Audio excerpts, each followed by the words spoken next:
Buenos días. Me encuentro por aquí en mi canal de YouTube, en Domingueando la Noticia. ¿Alguna falla hubo en la programación?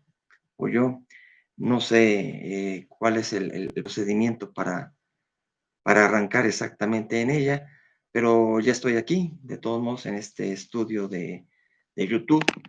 Y pues aquí muy contento de saludarles para esta emisión de Domingueando la Noticia, que es una emisión que yo pretendo que todos ustedes puedan seguir. Tenemos una temperatura de 15 grados centígrados en el área metropolitana, hoy 5 de julio de 2020, desde Cuautitlán Izcalli al mundo. Les saluda Teófilo Huerta en Domingueando la Noticia, en vivo por este canal de YouTube, en sus repeticiones que puedan existir en el guardadito que exista. Este es un semanario breve pero sustancioso, periodismo sin tintes, pero sí con los contrastes de la realidad. Un periodismo sin estridencias ni especulaciones, un periodismo lejos del mercantilismo que lo corrompe, periodismo de reflexión, de puntual opinión emanada de lo tangible, periodismo de servicio y de absoluto respeto a la audiencia. Así que vamos adelante, espero que tenga aquí audiencia porque hubo este desfase. Incluso me tomo unos segundos para mantener informado a mi auditorio por las otras redes de que estoy aquí. No opera. Les comento pues las noticias relevantes que tenemos dentro de esta semana que ha sucedido y que ustedes seguramente pues en otros noticieros informativos pues están totalmente al tanto. Aquí no se trata de dar las noticias como una novedad, sino realmente recapitular. Una de las primeras cosas que se han dado, que ha sido relevante durante la semana, es lo del Tratado de Libre Comercio, el TEMEC, que ahora se llama y que sustituye aquel histórico de 1994 del TLC. Después de unas arduas negociaciones, finalmente está este tratado que de alguna manera pues el país lo necesita insertado en esta globalización que hay, es un impulso a la economía, es para impulsar el empleo, hasta qué grado, además va a tripartita, es Canadá, Estados Unidos, México, es una situación en la cual pues está México como uno más, no es que sea el beneficiado original, además pues mucho tiempo Donald Trump dijo que no le convenía el que estaba, que era horrible. Total, que ya los tres países en la actualidad, en el presente, están de acuerdo y se ha lanzado ya con el problema ahora de la epidemia, con fronteras parcialmente cerradas, porque pues para esto tienen que abrirse en algún momento, en algunas formas, en algunas modalidades. Total que ya estamos en ello y pues esto es importante y además pues existe el miedo de que en un momento dado pueda perjudicar en ciertos momentos en algunas cosas. Es el riesgo que se toma con un tratado de este tipo, en algunas cosas beneficia, en algunas otras cosas mete obstáculos, pero una de las ventajas es que va a haber más facilidad para los paneles de controversia que puedan darse. Entonces, en ese sentido, todo va a correr adecuadamente. Finalmente, también está dentro de la semana la noticia que se dio el martes de la confirmación de la visita de Estado de Andrés Manuel López Obrador a los Estados Unidos, a Washington, allá con Donald Trump. Ha causado mucho revuelo. Finalmente es una visita de dos mandatarios. No tiene símil con lo que se dio antes. Trata de a veces de darse comparaciones. Es diferente totalmente, aunque efectivamente se va en un momento de pandemia, se va en un momento que quizá es riesgoso incluso para los mismos interlocutores, pero finalmente está dado en la agenda, así que esto se va a dar la próxima semana y está en el marco de celebrar, pues, algo que sea confirmado, que es finalmente la eh, firma de este Tratado de Libre Comercio que ya está operando, el que se haya lanzado en esas circunstancias. No tiene nada que ver finalmente, esas ya son conjeturas de si se apoya la cuestión de las elecciones que vienen en Estados Unidos. Obviamente está ya en la ruta. Donald Trump, con su personalidad, puede de alguna manera engancharse, agarrarse de ello, pero ya son decisiones que en un momento dado personales se toman al respecto y pues no tiene nada que ver la situación que pueda operar en esas circunstancias. Muy bien.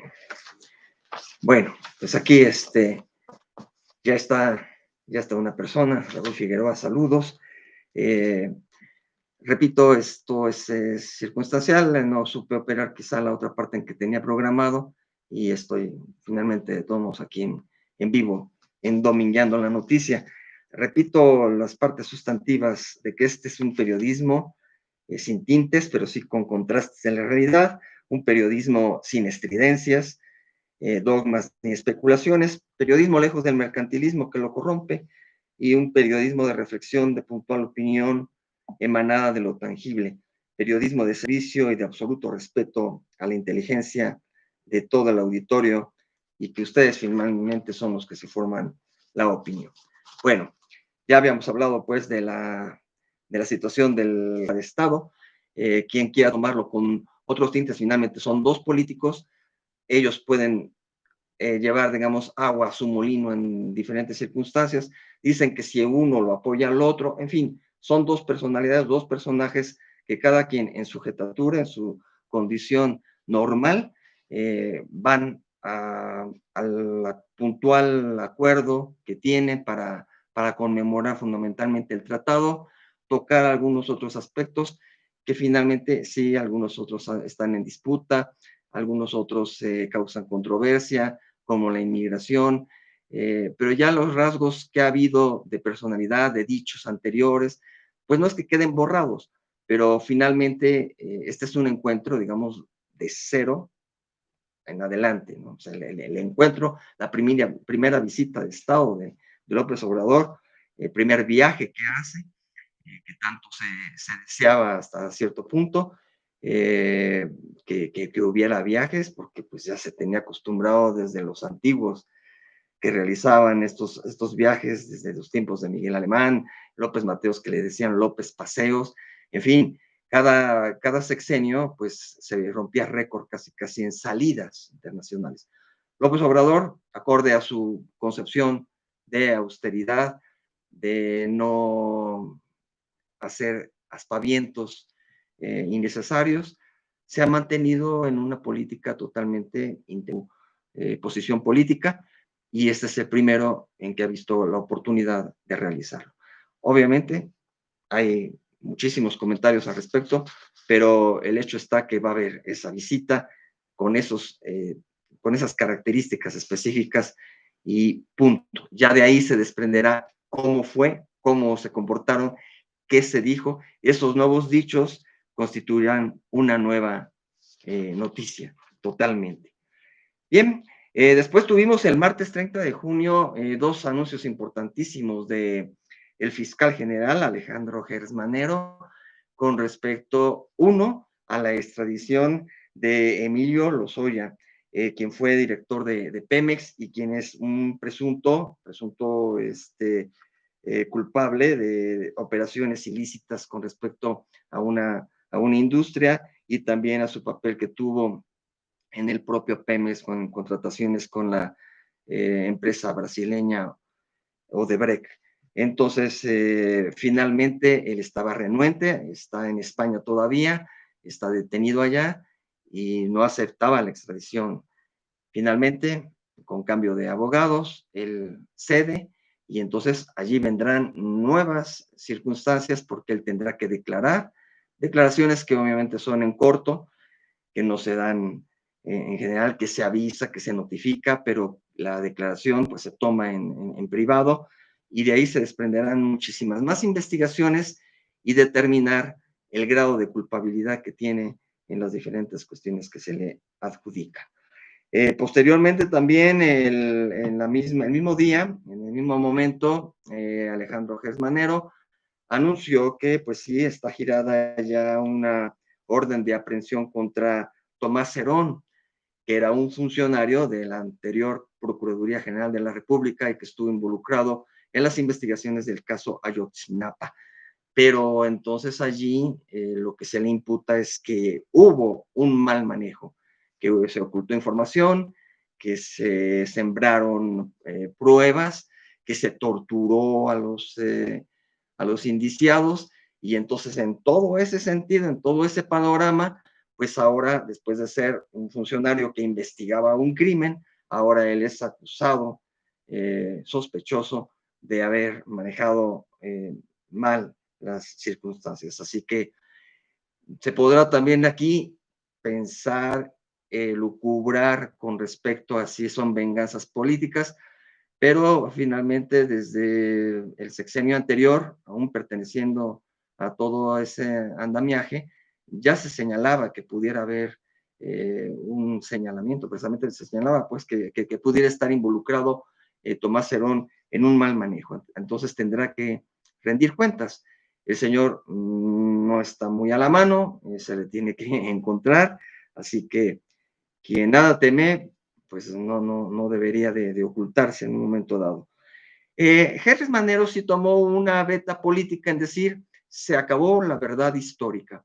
Esto también queda pues para un poco analizar, reflexionar, porque finalmente tampoco se puede borrar totalmente un papel que hubo de una procuraduría, de que se metieron a la cárcel a muchas personas, de que se señalaron, de que se llevó a cabo una serie de investigaciones que están en expedientes. Entonces, todos esos expedientes finalmente forman parte de una historia.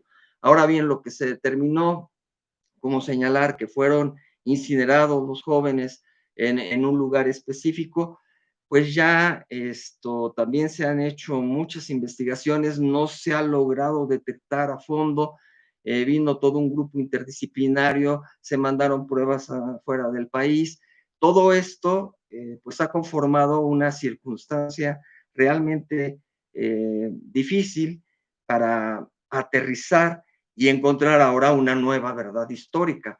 Sabemos que 1968 todavía no tiene una verdad histórica. Eh, ¿Acaso cuando nos asomamos a la revolución podemos encontrar muchos pasajes, muchas vetas de análisis, de reflexión y como que tenemos todo eso muy bien planchado? Pero ya para 68, que está de alguna manera de todos modos lejano, no hay una verdad histórica total, ¿no? O sea, hay diferentes ángulos que se tienen sobre el suceso. Ayotzinapa tardará, no sé, yo tampoco tengo la bola de cristal, tardará bastante, pero se conformará o se tratará de conformar una nueva ruta de investigación y ver qué elementos existen. Darle la pincelada totalmente a aquello es querer decir políticamente realmente que estuvieron mal hechas las cosas, que no es tal cual se dijo, pero a lo mejor hay porcentajes de verdad, a lo mejor existe. Tomás Herón, que puede dar luz sobre los hechos, y por otro que la investigación sigue corriendo, que los encuentros con los papás de los jóvenes también se viene dando. Aquí también una puntualización, todo ese origen del suceso también estuvo dada por un previo robo, toma de un autobús. O sea, hubo un abuso ahí de esos jóvenes que de ninguna manera eso merecía, digamos, un castigo, ¿no? No tiene nada que ver. Pero no hay que perder de vista que en ese suceso, en ese día, estuvo realmente plagado de arbitrariedades por los propios jóvenes al no tomar algo que no les pertenece y después de lo que les sucedió con toda la alevosía de los criminales que lo hicieron, que lo ejecutaron, de desaparecer esas vidas humanas que pertenecían a esos padres que aún les lloran y que piden que los quieren vivos, ¿no? Pero que pues hasta el momento pues nadie ha aparecido y no se sabe bien los rastros, más que algunas pistas de esas cenizas de un par de personas y hasta allí. Otra noticia que tuvimos en la semana, que pertenece a nosotros en México y el mundo, porque este es también mundial, es la epidemia, COVID-19. Aquí no es cuestión yo también que les diga tantos muertos, tantos, ¿cómo se llama?, confirmados, etcétera. Que además, el punto central está no detenerse en las confirmaciones. Las confirmaciones son para la historia también, para la estadística, y además que se ha dicho que son subregistros, que después de un año, 2 años, sabremos que fueron unas 10 veces mayor, lo que se guste. Si hoy revisamos lo de la influenza, nada tiene que ver con las cifras que se daban en ese momento. Uno busca las estadísticas que después se registraron y cambiaron. Entonces, también en ese momento, esa estadística de confirmados es registro y punto. Lo importante en todo el mundo es saber cuáles son los activos, que también son muchos. Saber los activos, sí, también tener noción de las defunciones, pero, y aquí yo hago una pregunta, también se la hago a ustedes, sin querer tampoco formar yo opinión, repito, en esta es que ustedes tengan sus propias opiniones. Eh, pero pregunto, en esta cuestión de la epidemia y de los registros de los fallecidos, diario estamos preocupados por saber cuántos han muerto de cáncer, cuántos de diabetes, cuántos del corazón. No, no tenemos ese seguimiento y estamos alarmando por, sí, una vida cuesta, una vida es lamentable, pero en todos los terrenos, de todas las enfermedades y en todo el mundo. Y no estamos siguiendo así, cuántos más. Sí, el seguimiento se da para también tener noción de qué tan delicado está la epidemia, pero desgraciadamente incluso una gran parte de la población no está muy preocupada por eso, porque si estuviera realmente sensible a esa situación, no estaría haciendo ya reuniones, no estaría saliendo de una manera desordenada, sino cumpliendo y teniendo la conciencia de seguir todavía reservados en muchas cosas. Entonces, esa cuestión de las estadísticas, pues están bien en un momento dado como registros y como seguimiento de las circunstancias, pero cada número en su lugar. Ayer todavía se preguntó mucho que si es el doble, que si es el triple, que si cuánto de los fallecidos.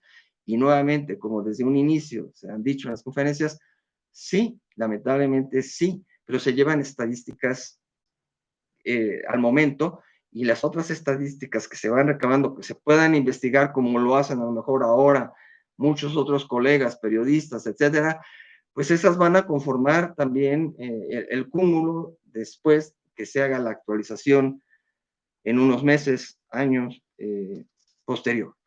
Lo importante aquí es tener muy en cuenta en lo que estamos viviendo. Estamos todavía mucho del país en semáforo rojo, el Estado de México continúa y a pesar de ello, de estar en rojo por también el balance entre lo económico, la apertura, etcétera, en rojo gradualmente va a ir abriendo, va a ir emparejándose con lo naranja.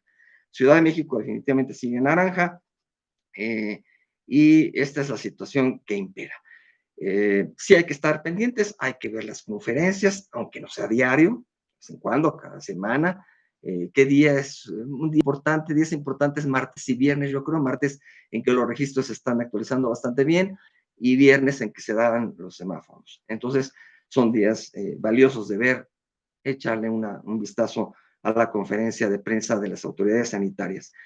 Yo le recomiendo a nivel personal que si siguen Twitter, hay 3 personajes muy importantes que tienen una visión muy puntual del fenómeno. Uno es un ingeniero que vive en China, mexicano, ingeniero mexicano que lleva más de 10 años de vivir en China, que es Alfonso Araujo. Y él ha seguido, él vivió el encierro, el confinamiento cerca, precisamente en la zona de Hubei, allá en China. Entonces, pues está muy sensible y sabe bastante, y como es ingeniero, también tiene proyecciones y supo cómo se fue manejando allá la circunstancia y él adelantaba cómo podría ser a nivel mundial. Entonces, tiene una visión bastante certera. El doctor Alejandro Macías, que es un especialista y que es una alternativa de doctor emérito, que también tiene muy puntuales recomendaciones y visiones acerca del fenómeno. Y uno más que me voy a permitir leer rápidamente algunos pasajes de, de sus publicaciones que hace él, porque él hace una correcta y puntual eh, hace una correcta y puntual seguimiento de lo que se dice en las conferencias. Entonces, él hace un hilo, ya saben, en el Twitter el hilo es varias publicaciones que se hacen para que no se queden en los pocos caracteres que se pueden poner. Entonces, Mario Campa es egresado del ITAM y también de la Universidad de Columbia, y entonces él tiene una capacidad también de una visión económica, sabe hacer gráficas, las rescata, supongo yo también con alguna herramienta que existe en este terreno de la computación, y nos va dando otras pautas.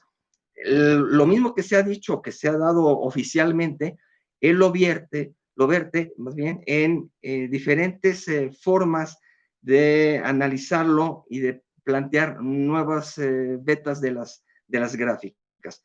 Y nos dice, por ejemplo, día 34 de la nueva normalidad, tenemos 17 entidades en color naranja y 15 en color rojo.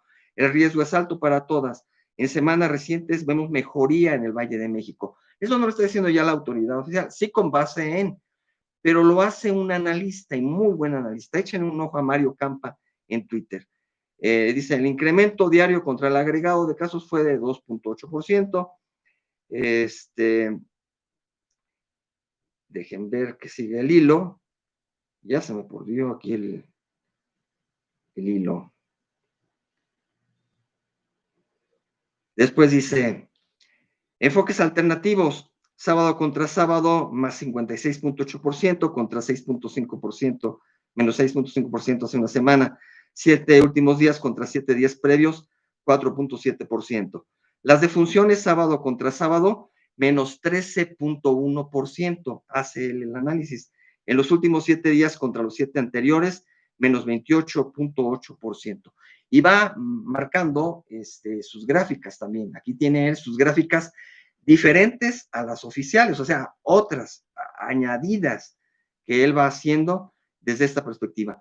La ocupación de camas generales por COVID a nivel nacional se encuentra en 44% sin cambio, la de ventiladores en 39% sin cambio. En Tabasco hay 20% de disponibilidad de camas generales, Nayarit 26% y Nuevo León 38%. A nivel nacional son casi 16.700 las camas disponibles. El número de hospitalizaciones por COVID en el Valle de México sigue gradualmente mejorando y ya se encuentra 21% por debajo del máximo de ocupación visto el 6 de junio. Ya son análisis más puntuales que él va haciendo y también graficados y gráficas más sofisticadas. Claro, también para entenderles hay que tener un poquito de nociones. Hoy no fue posible actualizar la base de datos por entidad federativa, pero hasta ayer a nivel nacional hay estabilidad. Es buena práctica cruzar los casos diarios contra hospitalizaciones por aquello de posibles sesgos de registro de Nuevo León. No, registro. Nuevo León, ascenso. Ciudad de México, descenso. En América, Estados Unidos se convirtió en el primer país en América con una mortalidad de 40 por cada 100,000 habitantes. Y aquí él hace esa variante. ¿Cuántos habitantes? También esto lo plantean en las gráficas oficiales, pero lo dejan hasta allí. Y él todavía hace aquí el comparativo. Estados Unidos ahí va en primer lugar, luego Bélgica 84.3, Reino Unido 66.1, España 60.7, Italia 57.6, Suecia 53.7, Francia 45.8, entre otros, sigue estando por encima de México. Todos esos por México de mortalidad con respecto a todos sus habitantes. Sin embargo, Estados Unidos tuvo en las últimas 24 horas 52,000 casos, aunque el viernes fue día festivo y se levantaron menos pruebas. Las hospitalizaciones siguen subiendo y Florida continúa deteriorándose. Vean cómo Texas, conforme se intensifica el virus, y a la inversa aumentan en Nueva York conforme reabre su economía sin brotes serios. O sea, se mete a una serie de lugares y él saca también sus gráficas o las que rescata y llega hasta esta precisión de las ocupaciones ahora de restaurantes hasta en algunos estados de Estados Unidos. A lo mejor luego también lo hace acá con México. Este estudio para Brasil muestra que cerca del 4% de la población tuvo el virus en algún momento. La letalidad real ronda el 1.15%. Dice, buena noticia, que la letalidad allá en Brasil es baja en un momento dado, aunque hay muchos, pero es baja de acuerdo a la población. Pero además los hogares más pobres son desproporcionadamente afectados. Finalmente, una no muy buena noticia es que los primeros estudios sobre la educación a distancia durante la pandemia resaltan su corto alcance y muestran que afecta más a los hogares de menor ingreso. Entonces, eso es lo que nos plantea Mario Campa con respecto al COVID. El canciller Marcelo Ebrard, relacionado un poco con esto, comentó que se presentaron por parte de México 4 grandes proyectos de vacuna. México también tiene científicos avesados que están detrás de la vacuna. Gente de la UNAM, obviamente, Universidad Nacional Autónoma de México, del TEC de Monterrey, de la Universidad de Baja California, de la Universidad Autónoma de Querétaro y también una empresa llamada Astralmex. Entonces, tienen cuatro proyectos. Lo que se busca y lo que se propuso a un centro de investigación mundial por parte del canciller, que es el que tiene las relaciones internacionales, es decir, tenemos estos 4 proyectos serios y queremos que realmente se financie alguno de ellos.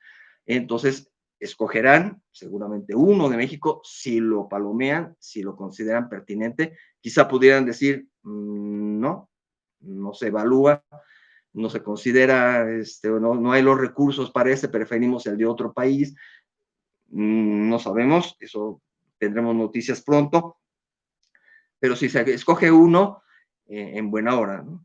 Y entonces, adelante México, sumándose a Israel, China, Alemania, Estados Unidos, Alemania, Japón, todos los países que llevan la delantera, India creo que también en esto de las vacunas, y a su vez, todos esos países pues están impulsando y viendo a ver cuál convence a los grandes farmacéuticos, que ahí finalmente van a estar detrás de ello. A propósito, se habló de unos resultados preliminares positivos de la vacuna contra COVID.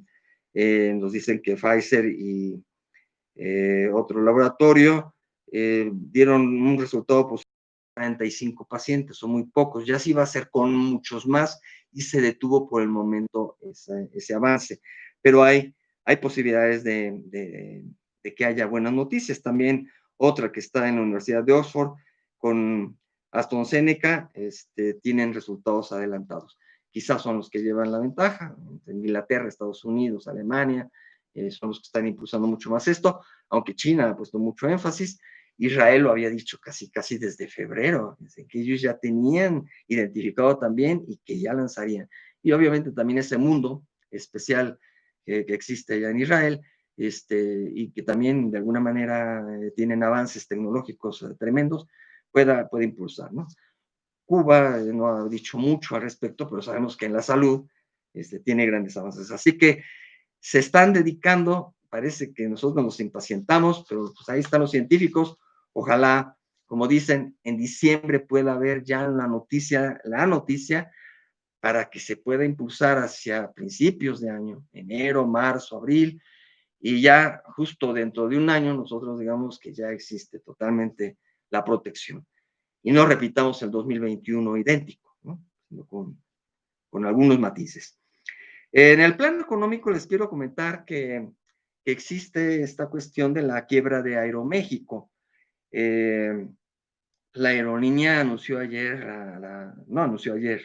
anunció el martes 30 de junio, la quiebra que para el común de los mortales, cuando uno escucha quiebra, pues ya quebró, ya, ¿no?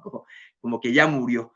Pero en esta cuestión hay muchos asegúnes y ellos dijeron que derivado de esta crisis económica por la pandemia, pues como todas las aerolíneas en el mundo están casi en las mismas, ellos optaron por la quiebra, pero para dar paso a un proceso voluntario de reestructura financiera apegado a una ley extranjera, o sea, siendo una empresa mexicana, pero por eso también de la apertura comercial, de la globalización, aquí en las aerolíneas pues rige un estatus internacional y ellos se apegan a la ley de quiebras de Estados Unidos y con ello van a fortalecer su posición financiera y liquidez y así preservar sus operaciones.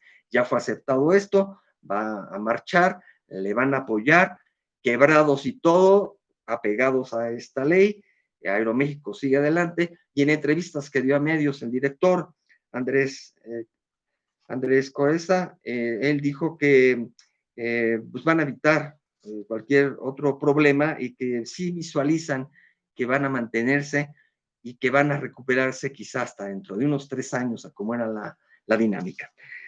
También en estas noticias de quiebras, pues Banco FEMSA, pero este sí cierra, y este cierra porque la Comisión eh, Mexicana de Valores, la Comisión Nacional Bancaria de Valores, notificó que le revocó la licencia a este banco. O sea, le dijo, tú ya no vas más, estás haciendo mal manejo, mala operación, no la estás haciendo en el mercado, así que se te quita tu licencia. O sea, esta comisión regula que los bancos operen adecuadamente. Así que cierra operaciones. El mentado Instituto de Protección del Ahorro Bancario está protegiendo precisamente los ahorros de los usuarios, está amparado todo esto, así que ellos, los ahorradores de FAMSA, pues están protegidos, se les regresará su dinero, aquellos que mantienen créditos tendrán que seguirlos pagando mediante algún mecanismo, no sabemos cuándo cierran así la cortina del banco FAMSA, pero operativamente debe de cerrar. En aspecto internacional, quiero comentarles que el Reino de Bélgica tuvo a bien pedir disculpas a la República de Congo.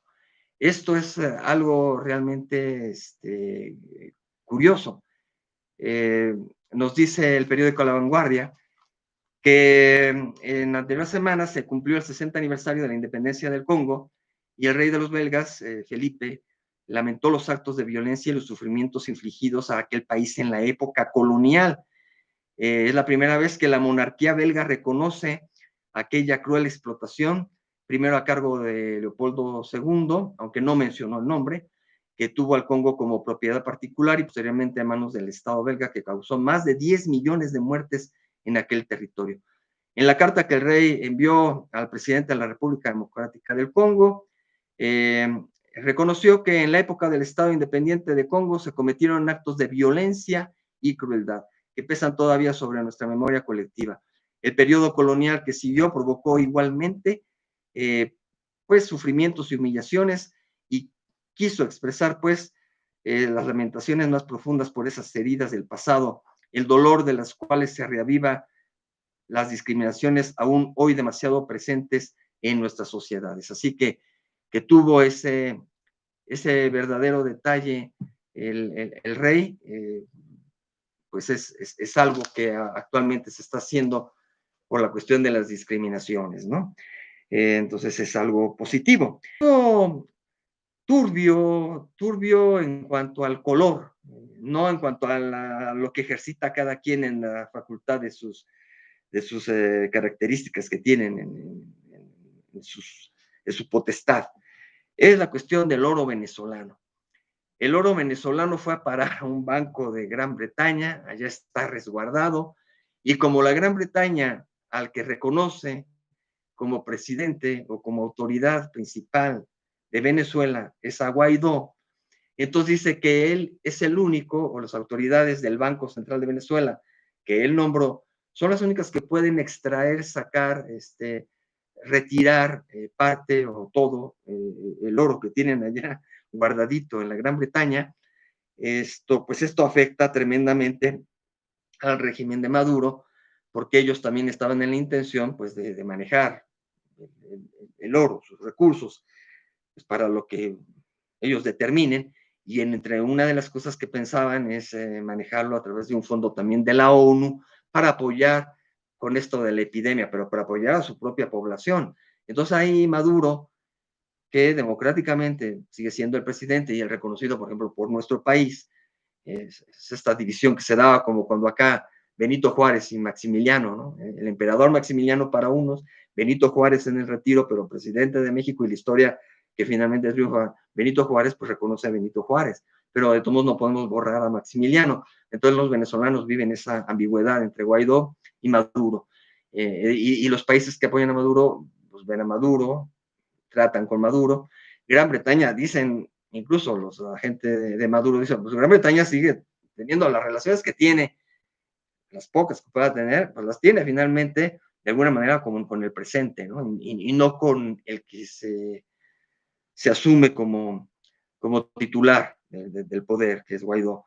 Pero en reconocimiento político, Gran Bretaña está en eso. Entonces, esa es una cuestión, por un lado, pareciera curioso, ¿no? No te doy tus recursos a ti que estás en Venezuela, sino al otro que reconocemos, a Guaidó, esa que le podemos dar. Entonces, ¿y cómo va a ejercer el otro realmente? ¿Cómo va a distribuir si no tiene todas las herramientas de dominio, de poder completo en Venezuela? Entonces, está entrampado ese oro allá en Gran Bretaña. Allá, pues bien, mejor rindiendo intereses muy bien por allá, ¿no? Pero lo que yo sí avalo en el dicho de Maduro es que puede ser pues lesivo, o sea, el acaparar de esa manera ese oro, pues puede estar afectando una dinámica del pueblo. Claro, también pueden decir que a lo mejor no se aplicaría, no se llevaría bien a cabo, no lo administrarían bien. Ya son asuntos internos que tendrían que revisarse. Pero el asunto está así. El oro está guardado en la Gran Bretaña.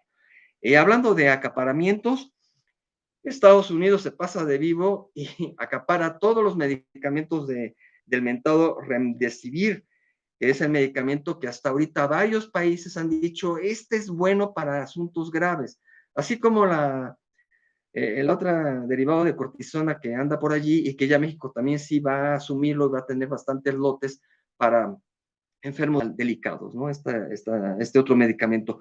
Pero en el de Remdesivir, México no ha seguido esa ruta. Han sido algunos cuantos países, pero finalmente, de todos modos, se está acaparando. O sea, se compraron los lotes de una farmacéutica, que es quien lo produce, y dijo, lo que está para de aquí hasta septiembre, vamos, yo te lo pago. Y ya está apartado, ya está totalmente acaparado por los Estados Unidos, lo cual pues no es justo. O sea, sí, bien por sus habitantes, pero hay más habitantes en el mundo, en el planeta. Entonces, como que no se vale. La propia farmacéutica ha hecho esfuerzos por ver si saca más para poder satisfacer otras demandas, no de México hasta el momento, porque México no lo está pidiendo, pero de otros países, y también está haciendo tales esfuerzos que se está llegando a algunas otras farmacéuticas menores para lograr eso.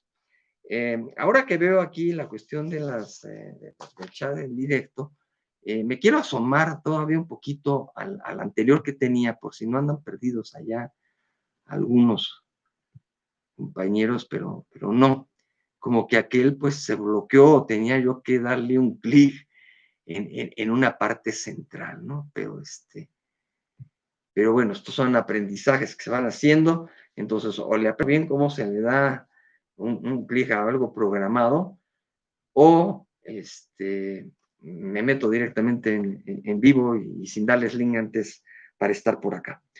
De todos modos, si quisiera ver, esto es como un anuncio otra vez, estamos en espacio publicitario, así que hacemos una pausa.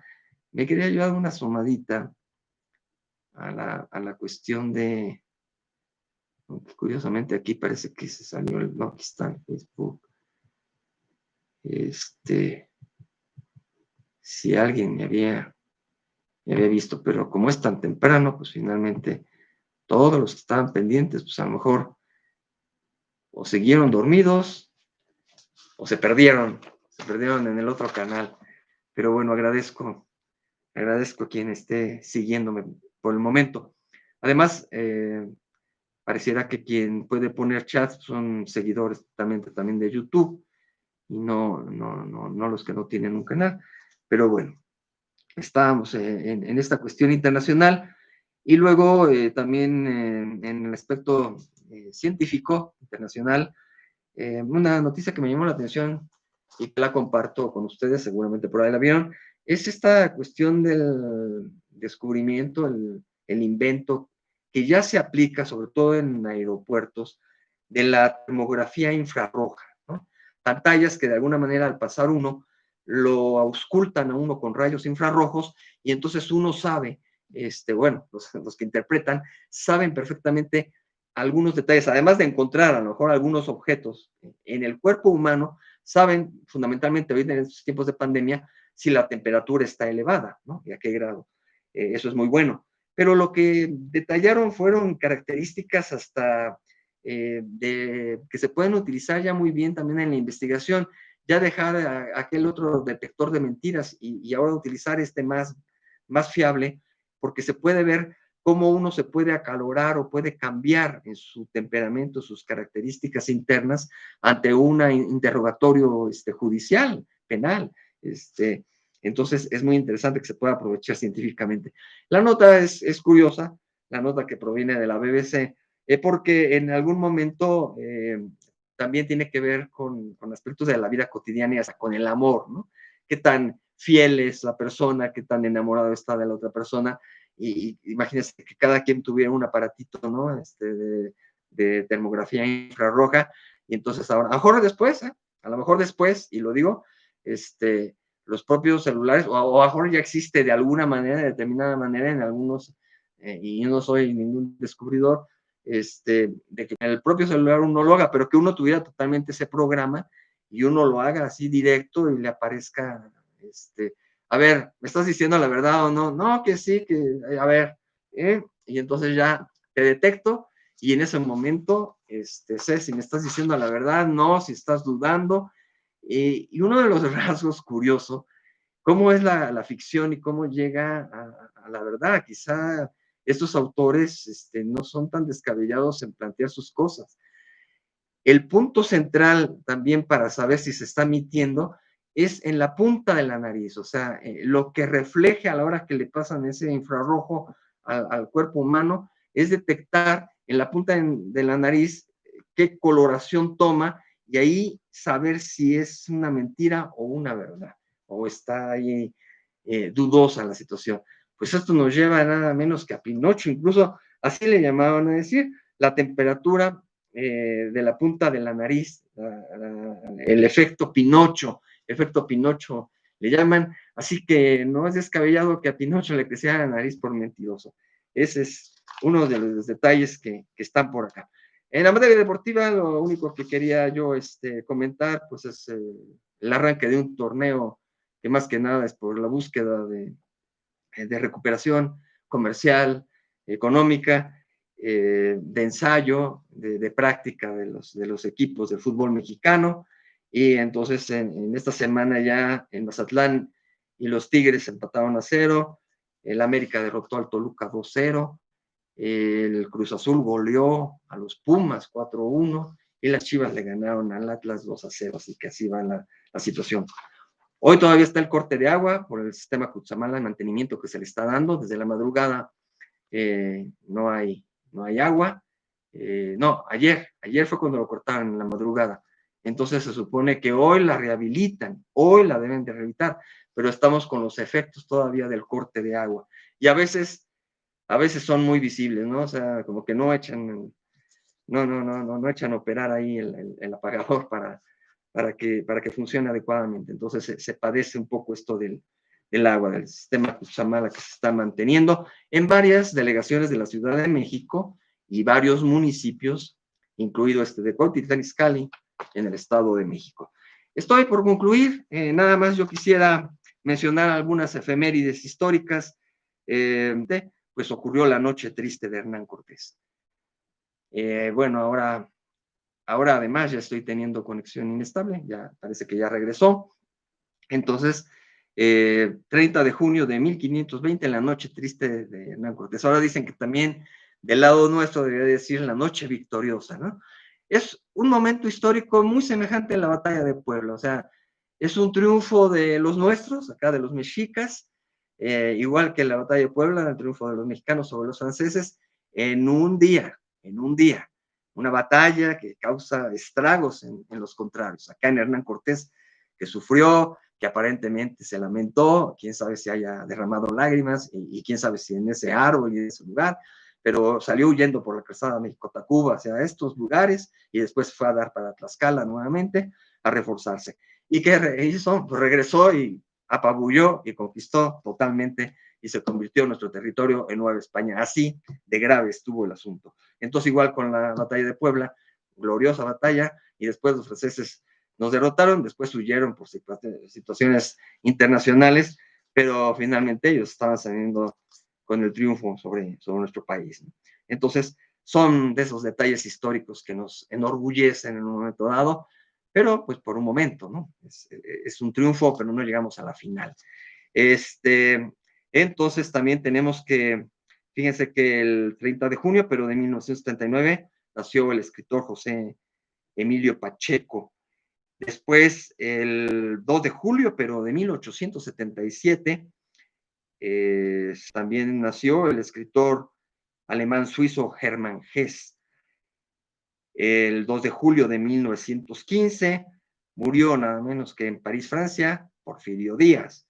El 2 de julio también de 2015, pero precisamente de 2015, en otro momento ya más actual, falleció el periodista Jacobo Saludowski, gran entrevistador, tenía un don para esto del periodismo, con sus claroscuros, con una etapa de alineamiento y ocultamiento noticioso, alineamiento al poder, y después un poco de liberación en su etapa radiofónica y partidario un poco más de la democracia. Pero pues dejó escuela Jacobo Zabludowski. Por otro lado, el 3 de julio, pero de 1883, nació el escritor checo Franz Kafka, autor de esa obra genial, La Metamorfosis.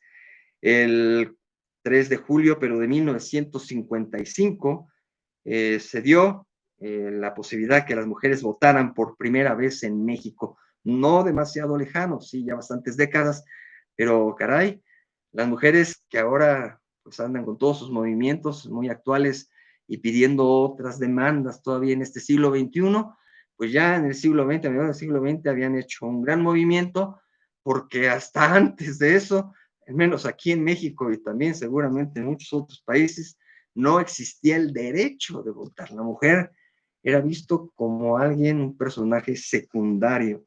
Entonces, es tremendo. Y finalmente, tenía por acá otra, no, yo creo que es la última que yo tenía aquí asentada. Bueno, naturalmente el 4 de julio se celebra el aniversario de la independencia de los Estados Unidos el día de ayer, y precisamente con eso hubo un evento allá en Estados Unidos, en esas montañas rocosas en donde están las características cabezas de 4 presidentes norteamericanos, entre ellos Lincoln, Roosevelt y Washington, obviamente el primer presidente de los Estados Unidos, allí, y Jefferson también.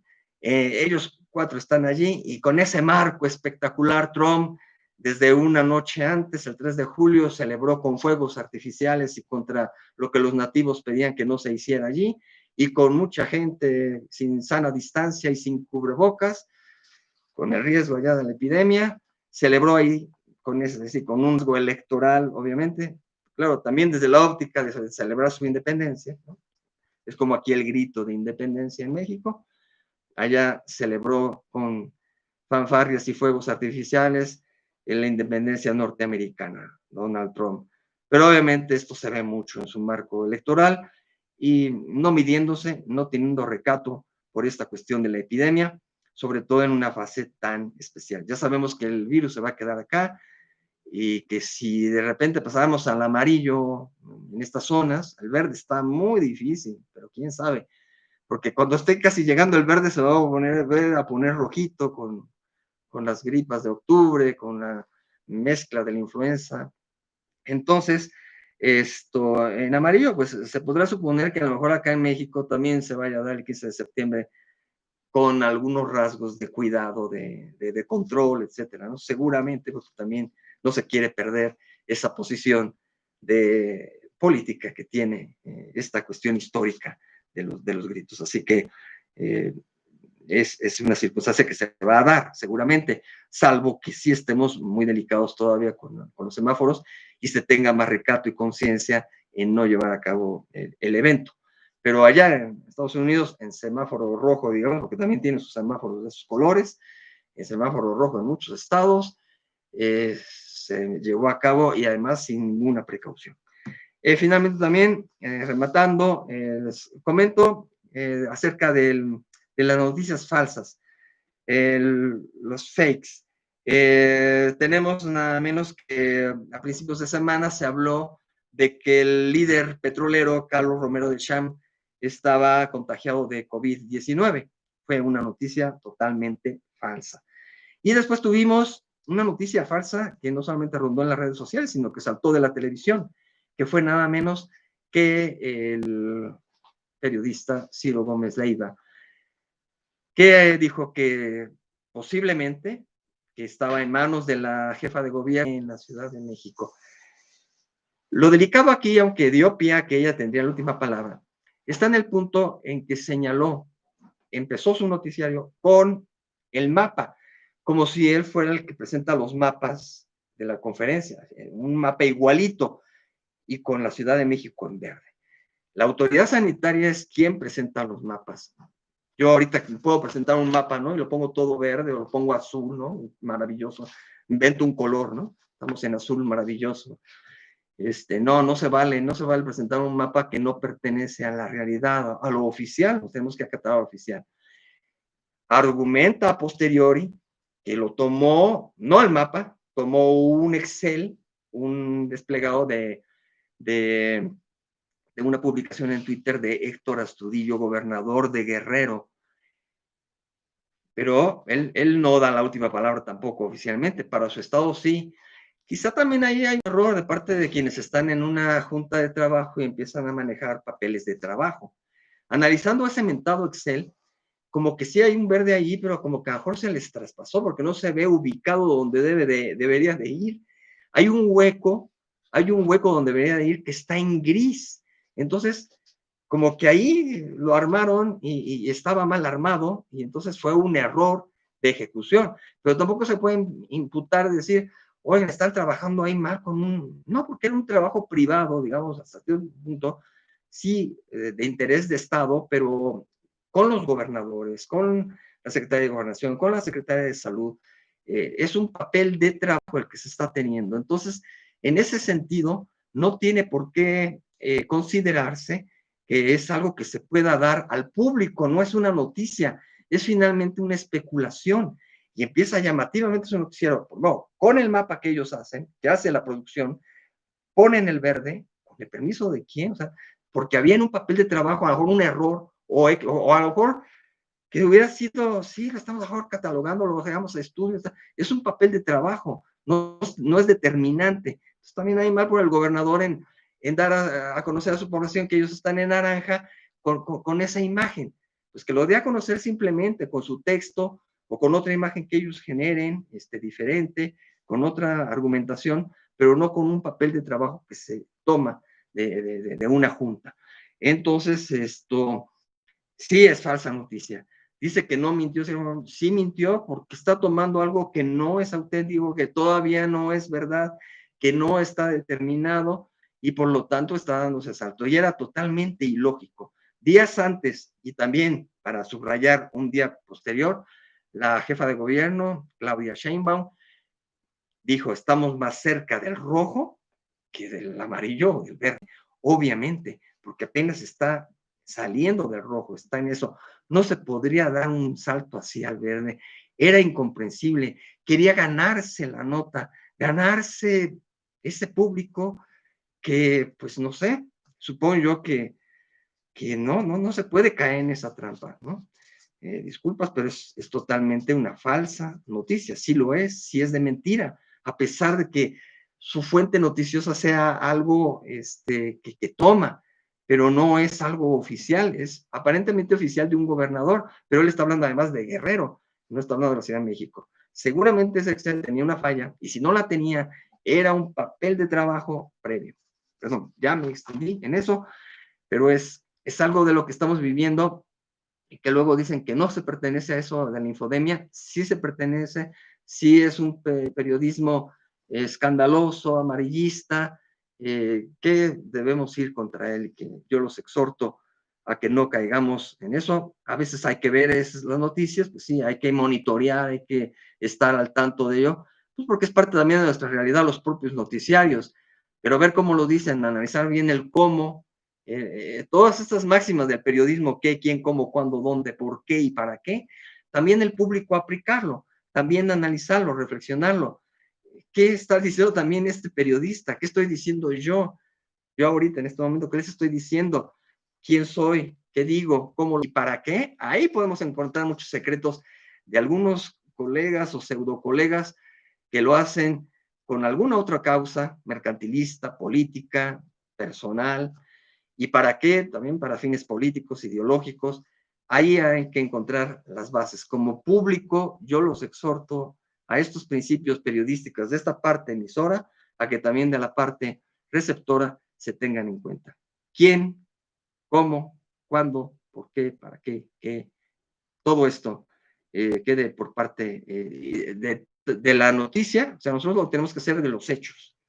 El público que también lo haga de los propios hechos, de que quede satisfecho con la noticia, que cumpla estos requisitos, que la noticia esté informando estos principios, pero también en un análisis, el noticiario y el conductor también, cómo se le aplican esas características, ¿no? ¿Quién es ese señor que me está diciendo las cosas? ¿En qué momento me las está diciendo? ¿Cómo me las está diciendo? ¿Por qué y para qué? Ahí podemos descubrir muchísimas cosas. Y de algunos dichos, resbalones, lapsus, que también voy a querer rescatar por acá. Quizá el más relevante en la semana, pues fue el de la señora Beatriz G. Müller, no soy médico, ¿no? Después vino la disculpa, esto ante los padres que reclaman la cuestión de atención de niños. Disculpa, bueno, fue importante, pero pues ahí quedó también para la historia en las redes sociales la frase. Como agenda, finalmente, para la próxima semana, la visita de Andrés Manuel López Obrador, el miércoles el encuentro con Donald Trump, el semáforo naranja que prevalece en la Ciudad de México, pero ahora con la particularidad de que todavía no se abrieron, o sea, ahí ha habido un seguimiento, hasta volvieron a cerrar el centro histórico, o sea, sí ha habido vigilancia, parece que hay vigilancia y hay autoridad, sin que quiera yo subrayar, hay autoridad, pero sí parece, sí se ve, sí es concreto, sí es eh, tangible, visible, que se está llevando cierta pauta, o sea, podía haberse dejado, ¿no? Que el centro histórico se llene, ¿no?